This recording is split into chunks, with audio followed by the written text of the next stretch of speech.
For us as a whole team, but especially defensively, to use the bye week to we're self scouting every week. It's not like we just wait for time. Obviously, being able to use the bye week to really be able to go back and look from game one, Washington to Colorado State. Okay, what are we efficient at, and focus obviously on the schemes, but more importantly on the techniques. Like, are there certain techniques that we have across the board from the D tackle to the corner that we are not executing at the level that we need to be able to run these certain defenses that maybe we have run the past and we've run really well. So it was really good for us as staff to look at that holistically, look at it in regards to positionally to see, okay, what do we need to do a better job of, what can we coach better, and then obviously the pursuit and the tackling are huge parts for us. The games that we've played well and finished well on defense, we've tackled really well, and the games we have not, we didn't. And so looking at the drills, to the focus, to everything we do in practice, because at the end of the day, it's all about winning and losing football games. That's the stat we are driven on. But we ended up shutting out San Jose State in the end of the second half, shut out Colorado State in the first half, and then obviously with 6 minutes left, did not play the way we needed to, and it still hurts our heart that we didn't finish that game the right way. So, but proud of our guys coming to work this past bye week, looking at the things that we need to grow in, focused on the things we need to grow in, having a great attitude. When you lose a game like we did against Colorado State, that's hard. And that's what I told our defense. Like, guys, it's hard, it breaks my heart that we didn't finish that game when you're up 20 points with 6 minutes left. And looking at ways that we can play those situations better, technique-wise, call-wise, to where we got to find a way to win those football games. So proud of our guys and how they went out in that bye week and improved and got better and competed, because every rep matters for us. We're a developmental program. We're playing with a good amount of young guys, but at this point, like we saw, this is week 8 we're going into now. They're not young anymore, and so we got to make sure we continue to clean these things up. Sounds like you guys are getting healthier. Even as well as Marco has played, what does it mean to you guys as a unit to get DJ Schramm back on the field? It's going to be huge. DJ is not only his, like we've talked about before, not only his play on the field, his tackles, his TFLs, his production. He is a coach on the field in regards to making sure we're all on the same page, everybody understands the situation. He's also one of the smartest football players I've been around in regards to situational football, where an offense is on the field, what formations we're seeing. So he helps make everybody around him better, so we're working our tail off to make sure he can get back here soon. After those 6 minutes in Fort Collins, how hungry is this defense to get back on the field? Yeah, obviously extremely hungry. It's something that we know that's not us. That's not even kind of the standard with which we play football. And like I said, it hurts my heart as a guy that loves this place and loves these players, because there's so much of that game, which we talk about all the time. That's defense, right? You could play really good for 55 minutes, and you have 5 minutes like we did, and it looks exactly, we're having the same conversations. If those 5 minutes went different, these conversations are different, and that's the razor's edge you live on defensively. And so being able to once again not have our guys lose their confidence, guys, this is the reason that this happened, okay? We got to clean up this technique, this situation awareness in regards to time on the clock, where they're out in the field. Us as coaches making sure we're coaching these situations to where we can win those. And we need to continue to build our depth of our team, because as the game goes on, we need the second guy to go in there and be able to continue to play at an extremely high level and keep the standard high. And that's needed down the stretch, not just in that game, but obviously going forward. So we got a group in here that knows what they need to grow in, is excited in that, and a coaching staff that is very excited to continue to take the field with this group and grow them every single day. Very aware of the stats, very aware that we are not playing to where we need to. But I really believe we've got what it takes in regards to our players and the staff to get it fixed. And there's a lot of clips in certain games where you're like, that's us playing the way we should. That's us doing our job the way we should. That's us operating. That's a 3 and out. Offense maybe has a takeaway or has a turnover. Go around the field and get the ball back for them. That's team football. We just got to be able to do it consistently for 4 quarters. Those last 2 plays, the Hail Mary, but also the play before that, Yeah. There was some talk, you had Rodney come in on the blitz there. What was kind of that play that they found Horton for the long play, and it kind of looked like Andrew Simpson's kind of been a tough spot against 100% he is. That situationally, guys, I take full responsibility for that. There's some situational stuff as a staff we looked at. At the end of the day, the play call and what it was is on me. A situation where we should have been a different call to where we were able to play that different with 17 seconds on the clock. Should never be able to put a player, especially from level 1, on the line of scrimmage having to deal with a 3 vertical. So schematically, Not the right call in that situation. Still a call though that we should be able to execute a call we play, but not the right call for that situation. And put them in spots where we had better calls to be able to execute with 17 seconds left. We worked on that this past week, being that it's not the end of the game, right? 17 seconds, you're still looking at 2, maybe 3 plays, probably more 2 plays, which is obviously what we got. And then the last play of the game, the victory play, it's a situation we do rep in practice, but the attention to detail and how we execute that in regards to the jumpers, in regards to who's boxing who out, getting the ball on the ground, is something that we got to improve. We worked on it last week. It is something we rep week in and week out, but obviously it showed up in critical moments. We didn't execute it the way we need to. How tough is it on that final play? You guys did everything you need to do. You knocked it down. They just happened to have a guy there that caught it. There was a couple different things on that play that we did not execute the way we should have, in regards to boxing out the certain receivers to make sure that they don't get in that situation. And so it's something that we obviously practiced again last week. It is something that we rep. It's not like that's something that we don't rep. We rep it every week, getting ready for those situations. And in those critical moments, we didn't execute it the way we should have. And so making sure our guys and getting our guys aware of certain situations, to BJ's question, okay, maybe it's not the last play of the game, but we got to be in similar calls even with 17 seconds left. And like I said, I take full responsibility for that. And then them understanding, okay, if there's 2 plays left, how far am I off the ball? And just working that as a staff and with our players. At the end of the day, it's them on the field executing it in those crucial moments. Going back to DJ for a second, Andy mentioned he was back at practice last week. So just to be clear, do you expect him to play this weekend? We're going to know a lot probably by Tuesday, Wednesday this week. So he was able to get some good practice reps in last week, and then we'll know a lot more from the trainers in regards to Tuesday, Wednesday when we get back in full pads. So in an ideal world for you, you probably, if you could just operate in a base defense and your front 4 put pressure on the quarterback, that would probably be the best. But for you, when you guys, I think in that Colorado State game, on the last 55 dropbacks, you guys got 1 sack. Yeah.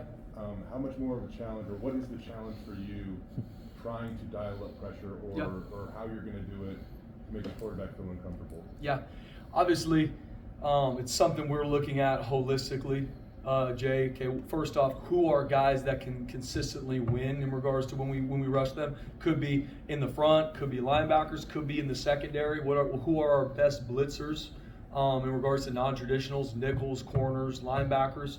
So it's finding who does it well, because at the end of the day, just because the line's drawn to the quarterback on the playbook, they have to actually go execute that and win. So finding out who can do that well, who can grow to do that well. Maybe they're not doing it exactly the way we want them to now, but do they have a skill set to be a really good blitzer, which in our defense is a huge part of what we do. And then secondly, with the front 4, making sure they're in situations to where we have the right guys in at the right time to be able to go win a one-on-one. And then in regards to holistically, especially a team like Colorado State that we knew going in had the passing attack, fourth ranked passing offense in the nation, we have to find different ways to create pressure. We have to disguise in the back end to give time for the pressure to hit. And then we got to continually change up windows.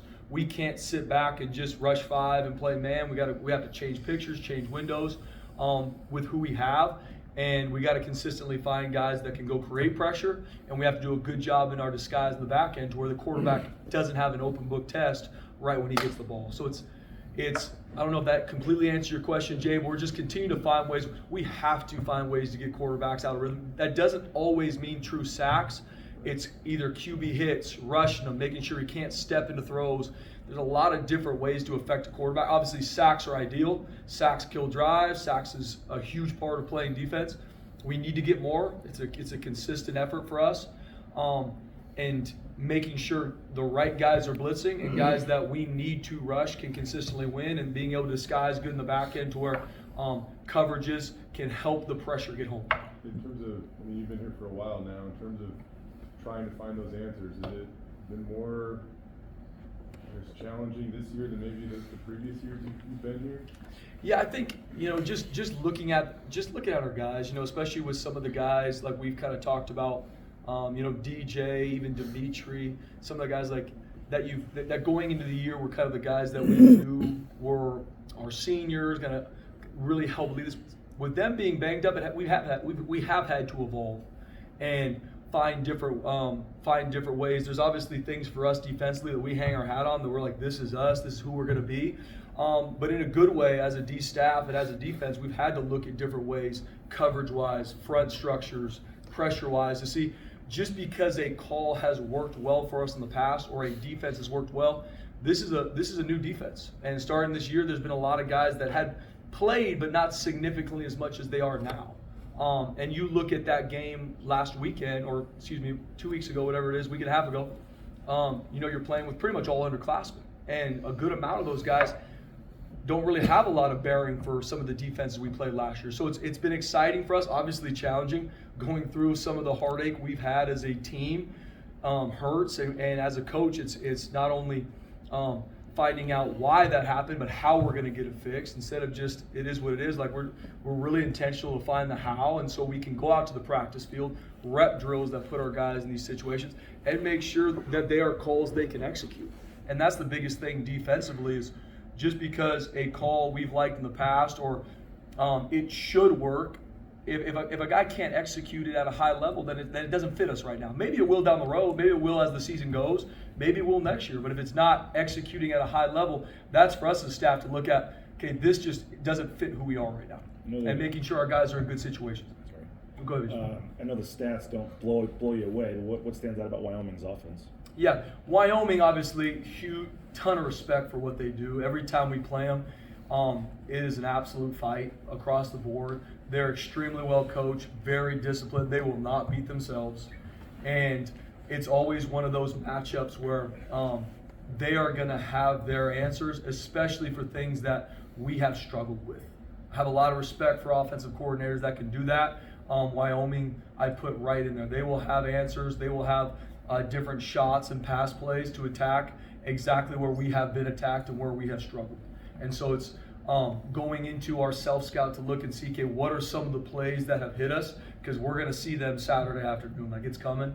And they've got a very physical, well-coached offensive line that does a phenomenal job with their schemes, moving the line of scrimmage. They want to impose their will on you. And they've got always a host of tailbacks that can go the distance. That's the thing about these tailbacks. They're not tailbacks that if there's open gaps, they're going to get 7, 8, 10. There's a chance they can go the distance. I mean, Texas, one of their guys has a 7-yard run against Texas. Consistently throughout the board. Last year when we played them, they had 3 runs that went over 160 yards. So it's an offense that is very explosive and wants to impose their will on you, and they're going to attack you in ways that you have been attacked to this point. How different are they when they put Sabaka in there at quarterback? I mean, obviously I know they use both of them, and not quite as much as you guys use a 2-quarterback system. Yeah. But just how much different of an offense are they? Yeah, they both obviously have a different skill set. I think for them, for us as we look at them, it's just going to be figuring out, okay, what do they want to do? Because either one of them can run the offense. That's the thing about both quarterbacks. Both are athletic, both can run, and both can throw. And so that's the part of it, is seeing exactly how, because they've used both quarterbacks differently in each game. Obviously, Peasley is the starter. That's the guy that, I really feel is their true leader of that offense. You see him, you talk about a tough kid. I mean, he will get hit in the mouth, and he will be right back the next play trying to find a way to win that football game for his team. And so both of them will be used in different ways. Both can run. Both will have true quarterback design runs. And so we'll be ready for both. What have you learned about defending a 2-quarterback system just from watching your own offense? Yeah, I think just looking to see each play is designed for a reason. Each quarterback is in for a reason. It's not just, okay, let's just try this guy, obviously. And so as a defensive staff, as a defense, looking to see, okay, why is this certain quarterback in on this situation? The difference with Wyoming and how they use both their quarterbacks is one is not the true thrower, one is not a true runner. They both can do both of that well. And so for us, it's obviously making sure our guys understand what quarterback is in, and then call-wise, we got to be able to defend either one. We've talked about tackling throughout the season. How did you rate the tackling in the first half of the season? And how do you get better in the bye week, especially knowing that, the X's and O's matchup with Wyoming, the physical, the trenches, the running stuff. Yeah. Tackling has to be a premium this weekend. Yeah, especially with not only just with who they have and how explosive their tailbacks are, but just in general, right? For us, it's obviously first and foremost what are the tackles we are missing, and how do we correlate those tackles from the game, from the film, into a practice situation. Because the reality of it is, we're not taking guys to the ground consistently in practice. You can't. Guys will get banged up. We already got some guys on the sideline. We got to make sure we keep our guys healthy. But it's putting our guys from the game clips. Okay, that's a missed tackle that shows up consistently. How do we replicate that a lot in practice? Instead of just maybe using tackling drills that we've used in the past that we like, how do we replicate that exact situation to get more reps? That's first and foremost. That was one of the biggest things we did in regards to that over the bye week, repping those. And then in regards to practice, just because I'm not physically taking a ball carrier to the ground, how I track to that ball carrier's hip, my body position on the finish, that needs to be the exact same way from practice to the game. And it's that consistency showing our guys that in practice, just because I'm not taking them to the ground doesn't mean my body position is not right to those thigh boards. And that's a big thing that we're growing as a defense is that body position to the fit. And then at the end of the day, the physical part of taking them to the ground, we'll be able to do as the game goes. But it's the body position to get there, because for us, we've been too high. We're trying to tackle at the waist. Our arms are going wide, so we're not being able to create the physical tackles we need. Zion Washington never played defense until his senior year in high school. How raw was he when he got here, and where has he grown the most? Yeah, you talk about a guy that since he's been here, to your point, didn't play a lot of defense in high school, offensive player, very athletic, smart. It just has taken him time just to be able to truly learn our defense, and more than the actual scheme on a playbook. Obviously, in the back end, we put a lot on our safeties in regards to their eyes, where my eyes are supposed to be, and off of my key, where do my eyes transition to? So if my key moves, where do my eyes directly got to go to? And so you can play fast. Because if your eyes are not on point, that's at all levels, you're not going to play fast. And he's a very athletic young man, and so now you're seeing him, and especially when Alex Tubner was out, him playing primarily the entire game, he grew a ton because he's getting these game reps. He's putting these game reps now, and so it's been cool to see his growth and development. And Zion Washington is a young man that has the physical tools. And so now as he grows and develops in regards to playing the game, playing safety, understanding what that entails, he's going to continue to get better, and we're excited about where he's headed. Anything to do the way Noe played against Colorado State? I mean, he got off to a rough start this season. Yeah. Honestly, Jay, I was really proud of how Noe played against Colorado State. He had a couple really big pass breakups, and it was huge obviously for our defense, but even for him, just from a confidence builder. There's one route in particular, a slant route on 3rd and medium, that he jumped, he broke on, and it was just, once again, awesome for our defense. We needed it, but even for him, it was awesome to see him being able to make that play in that big moment. Because there's been some stuff that I know he's excited to grow in, and I know he knows he's better than some of the things he's done this year, and it was awesome. I think he had one of his better games against Colorado State. Anything else? All right, thank you.